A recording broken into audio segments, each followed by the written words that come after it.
اللهم صل على محمد وعلى آل محمد۔ السلام علیکم ورحمۃ اللہ وبرکاتہ۔ آج ہمارا سبق ہے سبق نمبر 40۔ یہ الفاظ جو قرآن مجید کے ہم سیکھ رہے تھے ان کا آج آخری سبق ہے، اور آج کے سبق میں ہم 10 الفاظ کا ترجمہ سیکھیں گے جو قرآن مجید میں آئے ہیں۔ اور آج ہفتے کا دن ہے، اور اس کے بعد جو اتوار ہے، کل اتوار یا پھر پیر سے انشاءاللہ قرآن مجید کا ترجمہ ترتیب سے ہم شروع کریں گے سورۃ الفاتحہ سے، اور اسی کے ساتھ جو ابتدائی باتیں ہیں قرآن مجید کی صورتیں اور پارے اور مکی مدنی صورتوں کی تھوڑی سی تفصیل ذکر کر کے ہم ترجمہ قرآن شروع کریں گے انشاءاللہ تعالی۔ آج کا یہ سبق شروع کرتے ہیں۔ اعوذ باللہ من الشیطان الرجیم، بسم اللہ الرحمن الرحیم۔ آج کے 10 الفاظ میں سے پہلے 2 لفظ آپ کے سامنے ہیں۔ سورۃ البقرہ میں یہ 3 الفاظ جو ہے ایک ہی آیت میں آئے ہیں، میں تینوں دکھاتا ہوں، پھر اس کے بعد ہم قرآن پاک کی آیت دیکھیں گے۔ پہلا لفظ ہے صمٌ۔ صمٌ کہتے ہیں بہرے کو، صمٌ بمعنی بہرا، اور بکمٌ بمعنی گونگا۔ بہرا جو سن نہ سکے، اور بکمٌ گونگا جو بات نہ کر سکے۔ اور نیچے تیسرا لفظ دیکھیں،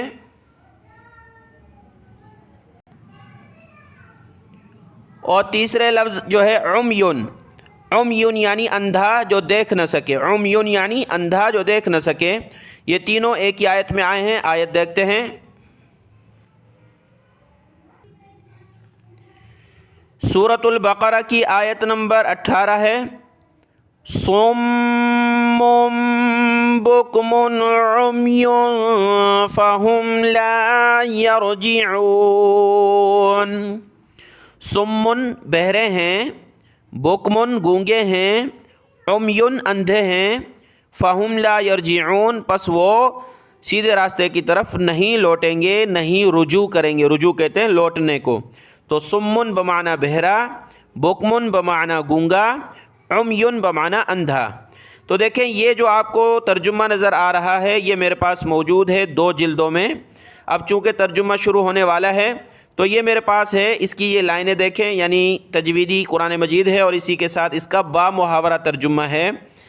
جو لفظی ترجمہ ہوتا ہے اس میں وہ اس طرح سے لکیریں بنی ہوتی ہیں، ایک ایک خانہ بنا ہوتا ہے، تو وہ تھوڑا سا دکھنے میں مجھے صحیح نہیں لگ رہا تھا کہ کس طرح ہم پڑھائیں گے۔ وہ دکھنے میں بھی تھوڑا سا جدا جدا رہتا ہے، ہر لفظ جدا جدا ہوتا ہے، کس طرح میں ایک آیت کو جوڑ سکیں گے۔ تو اس لیے میں نے با محاورہ ترجمے کا انتخاب کیا ہے جو یہ میرے پاس ہے۔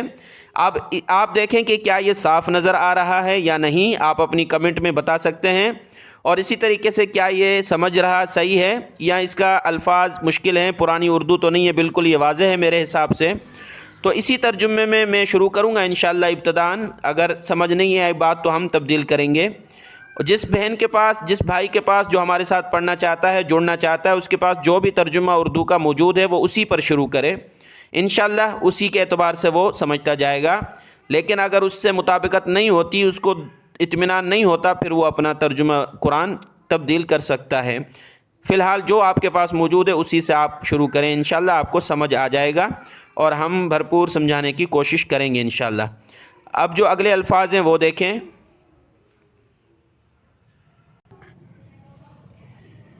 دیکھیں حمزہ استفہام کہلاتا ہے، پیچھے بھی میں پڑھا کر آیا ہوں۔ دیکھیں حمزہ کے اوپر زبر ہے، تو حمزہ زبر اس کا معنی ہوتا ہے کیا۔ انت کیا آپ۔ حضرت ابراہیم علیہ السلام سے قوم والوں نے پوچھا انت فعلت، کیا تو نے یہ ہمارے بتوں کے ساتھ، معبودوں کے ساتھ کیا ہے۔ تو انت کیا تو نے، انت کا معنی تو، آپ، ہم پڑھ کر آ گئے پیچھے، اور حمزہ استفہام ابھی پڑھ رہے ہیں۔ یہ الف کی طرح ہو اس طرح حمزہ زبر یا اس طرح حمزہ زبر اس کا معنی ہوگا کیا، یعنی سوال کے لیے استعمال ہوتا ہے۔ اگلا لفظ ہے یا۔ یہاں پڑھانا جو ہے یا ہے، یا حرف ندا۔ یا حرف ندا بلانے کے لیے استعمال ہوتا ہے، جیسے ہم کہتے ہیں یا اللہ، اے اللہ۔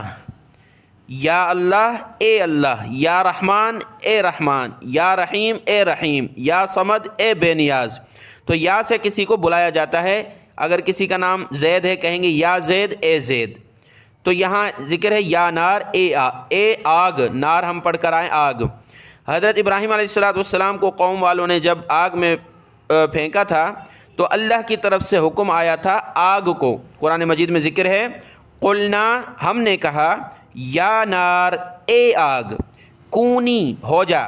کونی مؤنث کے لیے استعمال ہوتا ہے، آگ کو قرآن مجید میں مؤنث کے طور پر پڑھا جاتا ہے، کونی ہو جا، بردن و سلامن، ٹھنڈی، و سلامن اور سلامتی والی، زیادہ ٹھنڈی نہیں تکلیف والی نہیں، سلامتی والی یعنی معتدل، یا علی ابراہیم، حضرت ابراہیم علیہ السلام پر اے آگ سلامتی والی ہو جا۔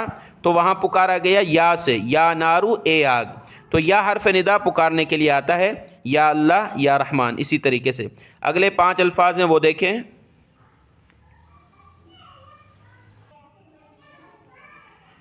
یہ 2 الفاظ ہم پیچھے بھی پڑھ کر آئے ہیں، قیامن، قیامن کا معنی کھڑا ہونا، جیسے ہم نماز میں قیام کرتے ہیں، کھڑے ہو کر تلاوت جو ہو رہی ہوتی ہے، اس کھڑے ہونے کو کہا جاتا ہے قیام کرنا، کھڑا ہونا، واضح لفظ ہے۔ اور قعودن، قعدہ سے یعنی بیٹھنا، قعود کرنا۔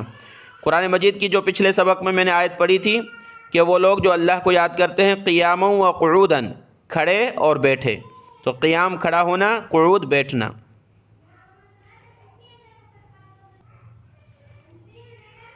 اگلا لفظ ہے اتبع، اتبع یتبع سے اتباع کرنا، یہ لکھا ہے، ہم اردو میں بھی کہتے ہیں کہ بھائی اس کی اتباع کرو یعنی پیروی کرو، اس کے پیچھے چلو۔ تو اتبع یعنی تابع داری کرنا، اتباع کرنا، پیچھے چلنا۔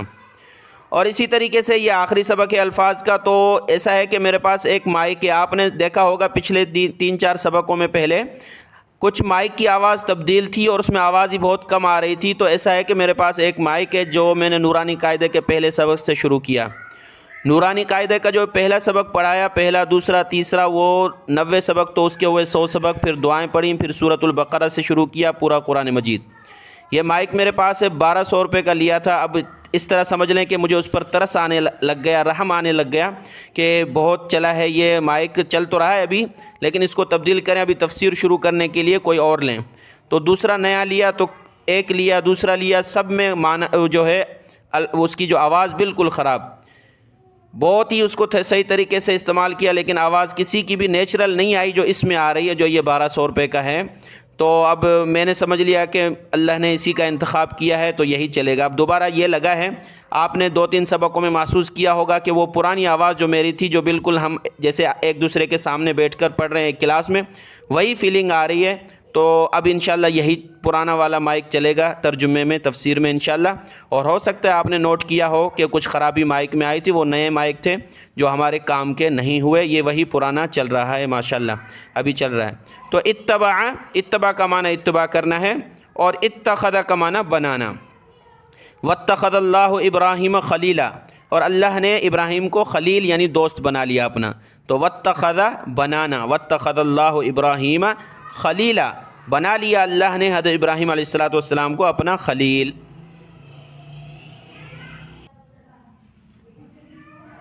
آج کے جو 10 الفاظ تھے اس میں سے آخری لفظ ہے یتوکل، یہ ہم اردو میں بھی کہتے ہیں توکل کریں یعنی بھروسہ رکھیں۔ تو قرآن مجید میں اللہ نے فرمایا وَمَن يَتَوَكَّلْ عَلَى اللَّهِ، جو اللہ پر بھروسہ رکھتا ہے فَهُوَ حَسْبُهُ، تو اللہ اس کو کافی ہے۔ بھروسہ پکا ہونا چاہیے دل سے، کہ دل میں ہونا چاہیے، زبان سے نہیں کہے کہ مجھے اللہ پہ بھروسہ ہے، دل سے ڈرتا رہے، نہیں، دل سے بھروسہ پکا رکھے تو اللہ اس کی مدد فرمائے گا۔ وَمَن يَتَوَكَّلْ، جو بھروسہ رکھتا ہے اللہ پر اللہ اس کو کافی ہے۔ تو توکل، یتوکل کا معنی ہے بھروسہ کرنا۔ تو آج یہ الفاظ جو ہے 500 کے قریب ہی تھے، پورے ہو گئے الحمدللہ۔ بس یہ ہے کہ کسی کو یاد ہوئے کسی کو نہیں، لیکن بہرحال نہ پڑھنے سے تو اچھا ہے ہم نے پڑھ لیا، تھوڑا ذہن میں بیٹھ گئے الفاظ۔ اب ہم انشاءاللہ کل اتوار سے کچھ تمہیدی باتیں ہوں گی انشاءاللہ، کچھ قرآن مجید کے ترجمے کے بارے میں۔ اگر کل ویڈیو اپلوڈ نہیں ہوئی تو پیر سے انشاءاللہ ہم شروع کریں گے۔ آپ سب کی دعائیں چاہیے، دعاؤں میں یاد۔ السلام علیکم ورحمۃ اللہ وبرکاتہ۔